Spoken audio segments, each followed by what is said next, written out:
tayo ng bagongon. So, ito bagongon.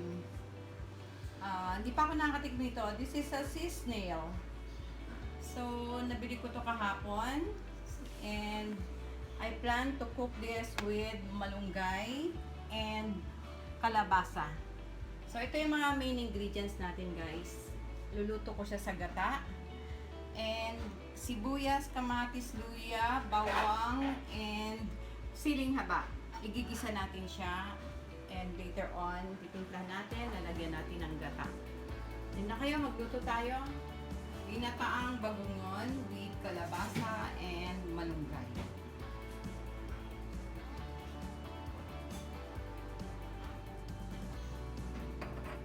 And gisa natin ang bawang.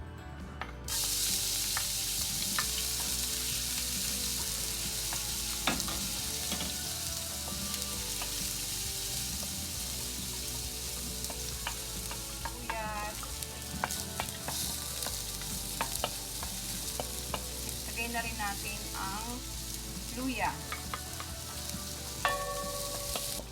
Okay, so gisa-gisa lang tayo, guys. Lagay na natin ang kamatis. Okay. Sama na rin natin ang sili. Ilagay na natin ang kalabasa. Unahin natin siya kasi palalambutin pa natin to. Okay guys, so nilagyan natin ng konting tubig ang kalabasa. And sasabay na rin natin ang bagongon. So, buhusan natin. Ito yung bagongon na tinanggalan namin ng dulo para madali nating masipsip or masungkit the sea snail. 2 kilo itong nabili ko kahapon. So, this is 2 kilo bagongon.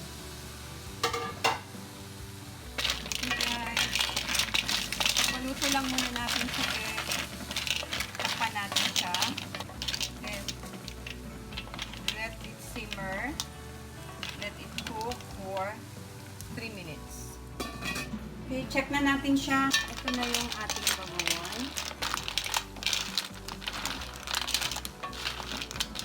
Pwede na natin i-add ang mga pampalasa.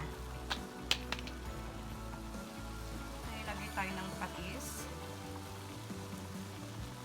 1 tablespoon or depende na rin sa inyo kung mamaya pwede kayo magdagdag ng patis or asin. Ito yung ating asin.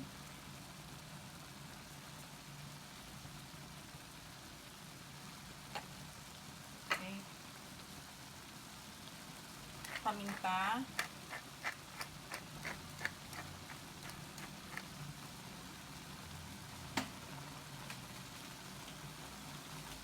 Maglalagay din ako ng seasoning granule.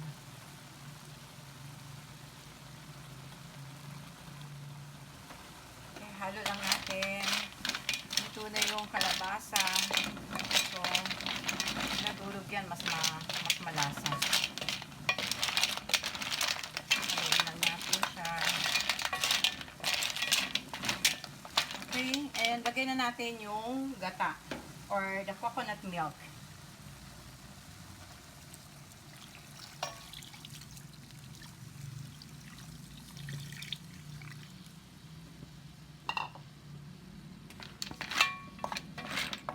Hi guys, so ito na ang bagongon natin sa gata with kalabasa. Pakuluin lang natin siya for about 3 minutes. Hindi ko na siya tinakpan guys. After kong malagay yung gata, hindi ko na siya tinakpan.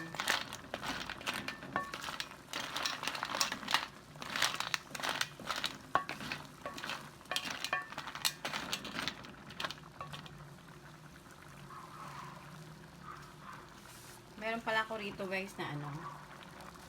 Ito, may sibuyas ako na pinatubo ko siya sa water. Sibuyas na puti.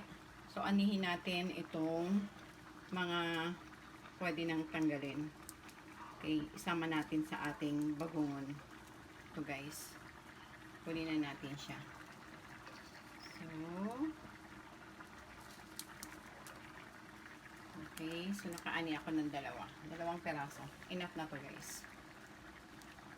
Okay, balik tayo sa ating bagongon.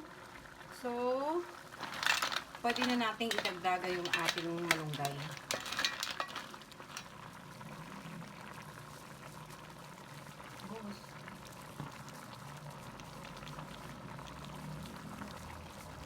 Okay, dito sa amin guys, maraming malunggay. Mayaman sa malunggay itong subdivision namin. Kaya, mas maraming malunggay, mas masarap. Okay.